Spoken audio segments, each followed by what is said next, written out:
Hello বন্ধুরা, আজকে তোমাদের সঙ্গে এঁচোড় চিংড়ি কী করে বানাচ্ছি সেটা শেয়ার করছি। কড়াইতে তেল দেওয়া আছে, এটাতে বেগুন ভাজা হয়েছে বলে একটু কালো কালো লাগছে। এতে জিরে ফোড়ন দিয়ে দিলাম, দিয়ে পরে এটার মধ্যে আলু আর পেঁয়াজ কেটে ধুয়ে রাখা আছে সেটা দিয়ে দিচ্ছি। এবার ভালো করে ভাজতে থাকবো। মিক্সি গ্রাইন্ডারে রসুন, আদা আর কাঁচা লঙ্কা এবার বেটে নেব।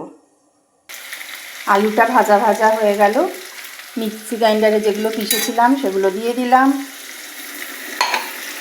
আর প্রত্যেক দিনের যা গুঁড়ো মশলা, নুন, হলুদ, জিরে, ধনে, লঙ্কা গুঁড়ো আর সবজি মশলা সব দিয়ে দিলাম।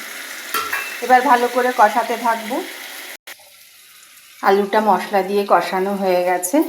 এবার দিচ্ছি টমেটো আর নুন হলুদ মাখানো ছিল চিংড়ি মাছ, সবগুলো ঢেলে দিলাম। আলু দিয়ে সব কিছু কষানো চলছে। এবার দিয়ে দেব এঁচোড়টা। এটা নুন হলুদ দিয়ে অল্প সেদ্ধ করা আছে, সেটাকেই দিয়ে দিচ্ছি।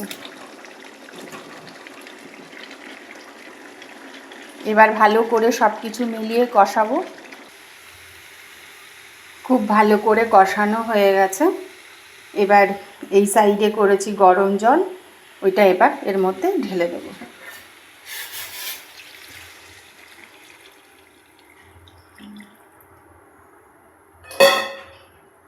ব্যাস, এবার ফুটে উঠুক, হয়ে যাবে আমাদের এঁচোড় চিংড়ি। তারপরে ওপর থেকে ধনে পাতা ছড়িয়ে দিলেই হয়ে যাবে।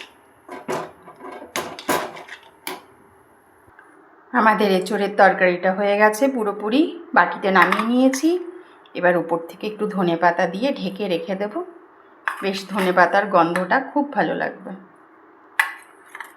কমপ্লিট আমাদের এঁচোড়ের তরকারি। Thank you.